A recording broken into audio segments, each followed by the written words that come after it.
నమస్తే, welcome to our voice. నేను journalist నవత. ఎన్నికలు సమీపిస్తున్న వేళ కాంగ్రెస్ పార్టీకి దెబ్బ మీద దెబ్బ తగులుతోంది. ఒక పక్క నుంచి కాంగ్రెస్ పార్టీకి సంబంధించిన అభ్యర్థులు జెన్యూన్ గా చివరి నిమిషంలో విరమించుకొని బీజేపీ గెలుపుకు అవకాశం ఇవ్వడం, మరో పక్క నుంచి కాంగ్రెస్ పార్టీలో ఉంటూనే బీజేపీ అభ్యర్థికి ఓటు వేయమని చెప్పడం, ఇంకో పక్క నుంచి మేనిఫెస్టోతో పాటు అబద్ధపు ప్రాపగండా జనాల్లోకి తీసుకువెళ్తున్నారు, ముస్లిం మైనారిటీలకు సంబంధించిన మేనిఫెస్టోకు పెద్దపీట వేస్తున్నారు అంటూ ప్రజల్లోకి వెళ్ళడం చాలా చాలా చాలా నెగిటివ్ తీసుకొస్తుంది. అంతేకాదు, అది ఎక్కడి దాకా వెళ్ళిందంటే కాంగ్రెస్ నాయకుడిని ప్రజలు పరిగెత్తించారట. నమ్మలేకపోతున్నారా? కానీ ఇది నిజం. ఎన్నికల ప్రచారానికి వెళ్లిన కాంగ్రెస్ నాయకుడిని ప్రజలు పరిగెత్తించారు. దానికి సంబంధించిన ఆర్టికల్ని మీ ముందుకు తీసుకొచ్చే ప్రయత్నం చేస్తాను.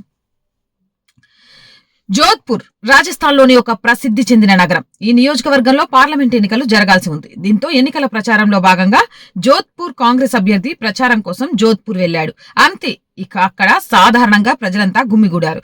ఒక్కసారిగా జై శ్రీరామ్ అంటూ నినాదాలతో మారుమోగించారు. అదే సమయంలో జోధ్పూర్ కాంగ్రెస్ అభ్యర్థి ఏదో మాట్లాడబోతుంటే వెంటనే ఆయన్ను అడ్డుకొని రాజస్థాన్ ప్రజలు ఆయనపై ప్రశ్నల వర్షం కురిపించారు. శ్రీరాముని వ్యతిరేకులైన వారికి మేము కూడా వ్యతిరేకులమే అంటూ జోధాపూర్ కాంగ్రెస్ అభ్యర్థిపైకి దూసుకువెళ్లారు. అయితే పరిస్థితులు ఒక్కసారిగా తీవ్ర రూపం దాల్చడంతో ఇక జోధాపూర్ కాంగ్రెస్ పార్టీ అభ్యర్థి అక్కడి నుంచి పరుగు లగాయించుకున్నారు. ఈ కాంగ్రెస్ అభ్యర్థిని 1 కిలోమీటర్ దూరం వరకు జోధాపూర్ ప్రజలు పరిగెత్తించి తరిమేశారు. మాకు తెలిసినంత వరకు ఈ కాంగ్రెస్ అభ్యర్థి ఎన్నికల ప్రచారానికి వెళ్ళాడు. ఇదనమాట. మొత్తానికి జోధ్పూర్ లో, రాజస్థాన్కి చెందిన ప్రసిద్ధ నగరం జోధ్పూర్ అంటే ఎవరైనా చెప్తారు. ఈ జోధ్పూర్ లో ఎన్నికల ప్రచారానికి వెళ్ళాడట కాంగ్రెస్ పార్టీకి సంబంధించిన అభ్యర్థి. అంతే, ప్రచారంకి వెళ్లిన ఏరియాలో వెహికల్ ఆపగానే ఒక్కసారిగా జై శ్రీరామ్ అంటూ నినాదాలు చేశారట.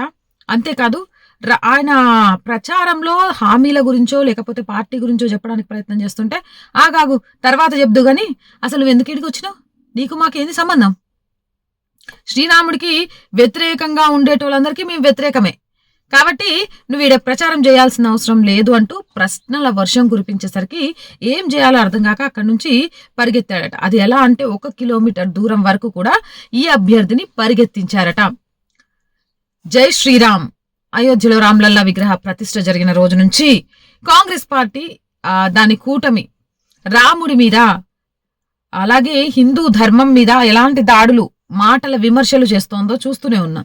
ఈ నేపథ్యంలో అక్కడ ఒక పక్క నుంచి అయోధ్యలో రాముడి విగ్రహ ప్రతిష్ఠ జరుగుతుంటే కాంగ్రెస్ పార్టీకి అధినేతను అని చెప్పుకునే రాహుల్ గాంధీ శివాలయానికి వెళ్ళి అక్కడ అర్చకులు మేము రాముల వారి విగ్రహ ప్రతిష్ఠను చూడాలండి, అందుకోసమే ఆలయాన్ని ఒక 2 గంటలు క్లోజ్ చేశాము అని అంటే ఈయనకు కావాలని అవమానం చేశారు అంటూ హిందూ ధర్మంలో వైష్ణవం శైవం అనే చిచ్చు పెట్టడం కోసం నడి రోడ్డు మీద కూర్చున్నాడు. ఈ విషయం అప్పుడు సోషల్ మీడియా వేదికగా చాలా ప్రాచుర్యం చెందింది. ఇప్పుడు ఆ దెబ్బకి, రాముడి దెబ్బకు ప్రచారం చేసుకోవడానికి కూడా కాంగ్రెస్ నాయకులు భయపడుతున్నారట. ఇక ఆ నాయకుడు ప్రచారానికి వెళ్లడం అసాధ్యం అంటూ కూడా సోషల్ మీడియాలో అయితే వార్తలు వస్తున్నాయి. మరి ఈ వీడియోపై మీ అభిప్రాయం ఏంటి? కామెంట్ సెక్షన్ లో చెప్పండి. మోర్ వీడియోస్ కోసం మన ఛానల్ వెంటనే సబ్స్క్రైబ్ చేయండి. వీడియో నచ్చిందా లైక్ చేయండి, షేర్ చేయండి. అండ్ చాలా మంది వీడియోస్ చూస్తున్నారు, సబ్స్క్రైబ్ చేయడానికి ఏంటబ్బా, ఓ చిన్న సబ్స్క్రైబ్ చేయొచ్చు కదా. అండ్ సపోర్ట్ చేయండి. సపోర్ట్ చేయాలి అనుకునే వాళ్ళకు సబ్స్క్రిప్షన్ పక్కనే జాయిన్ అనే ఆప్షన్ కనిపిస్తుంది. 1 to 5 లెవెల్స్ ఉంటాయి. ఏదో ఒక లెవెల్లో సపోర్ట్ చేయండి. లేదా స్క్రీన్ మీద గూగుల్ పే, ఫోన్ పేతో పాటు అకౌంట్ డీటెయిల్స్ కూడా ఉంటాయి. సో అలా కూడా మీరు సపోర్ట్ చేయొచ్చు. అండ్ మీ అడ్వర్టైజ్మెంట్ కోసం కూడా మమ్మల్ని సంప్రదించవచ్చు. దానికోసం కూడా ఫర్ యాడ్స్ అంటూ నెంబర్ ఇవ్వడం జరిగింది. మోర్ వీడియోస్ కోసం stay with us, subscribe our channel. జై భారత్.